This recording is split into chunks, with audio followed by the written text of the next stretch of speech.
परिचय। हेलो विद्यार्थियों, जरा इस तस्वीर को देखो। ये दिखाती है कि एक लड़का क्रिकेट खेल रहा है। क्या आप जानते हैं कि बैट कितना लंबा होता है? हम अपने दांत साफ करने के लिए टूथब्रश का इस्तेमाल करते हैं। क्या आप जानते हैं कि टूथब्रश कितना लंबा होता है? आइए आज ये जानें कि अलग अलग चीजों की लंबाई कैसे मापी जाती है।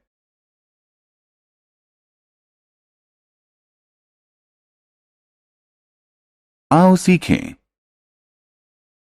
चीजों की लंबाई जान पाना। पैमाने की मदद से लंबाई को मापना।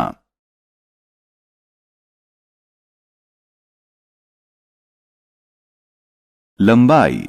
दोस्तों, जरा इस तस्वीर को देखो। ये एक बांस है। बांस के दो छोर होते हैं। बांस की लंबाई जानने के लिए हम इसे एक से दूसरे छोर तक मापते हैं।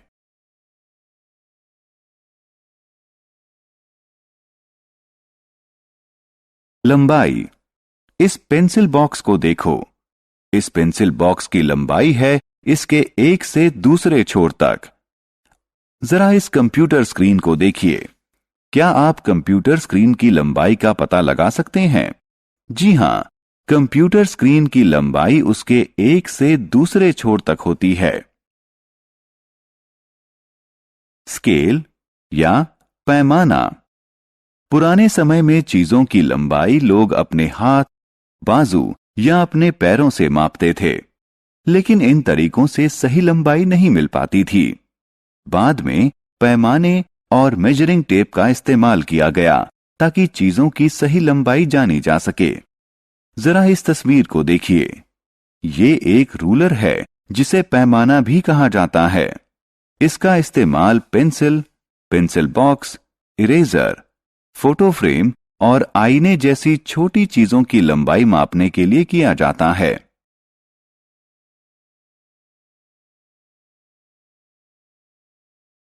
पैमाने का इस्तेमाल। जरा इस पैमाने को देखिए। इसके किनारे पर कई विभाजन हैं। हर विभाजन 1 सेंटीमीटर के बराबर है।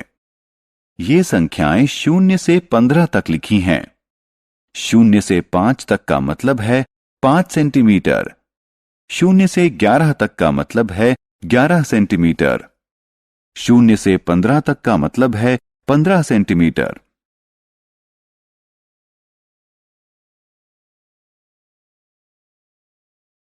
मापन 1। क्या आप जानते हैं कि पैमाने की मदद से किसी माचिस की लंबाई कैसे मापी जाती है?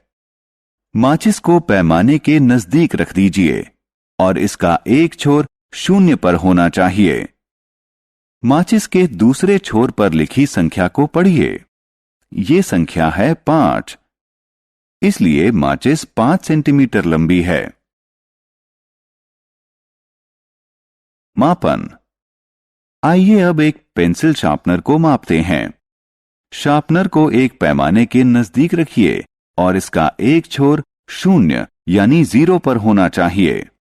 शार्पनर का दूसरा छोर 3 पर है, इसलिए इस शार्पनर की लंबाई 3 सेंटीमीटर है।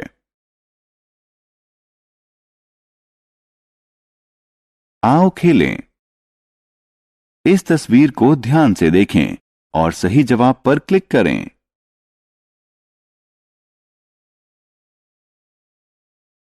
हमने क्या चर्चा की? पैमाने के जरिए हम किसी चीज की सही लंबाई माप सकते हैं।